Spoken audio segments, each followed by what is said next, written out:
Şəhidlər günü 20 yanvar günüdür. Biz şəhidlərimizi anırıq bugün Azərbaycan xalqı olaraq. Bəndəliyin zirvəsi şəhadətdir. Biləsiniz, Allah şəhidləri necə əzizləyir.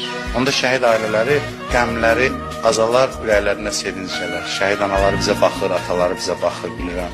Şəhidin ruhu bədənindən çıxanda təəccüb edirdi, bu nə əzizlənməkdir. Görür ki, yer göy mənim başıma dolanır, mən neynədim ki, bu can ki onsuz da torpaq altına gedəcəkdi, 10 il tez getdi, bir güllə ilə getdi, daha rahat canım çıxdı. Amma bu qədər neymət, o əzizlənmək var, qarşılanma mərasimi, o bir dəfə olur da şəhid hamı üçün.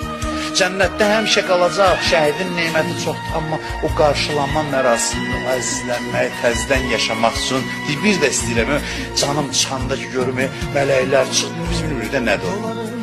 Onu görənlər bilir, Allah onlara nəsib edib, Allah arzusunda olanlara nəsib eləsin. İnşallah 20 yanvar şəhidlərini, ümumən şəhidlərimizin ruhun ehtiramla yad edirik. Allah onların ruhun bizə şəfaətçi və duaçı qərar versin.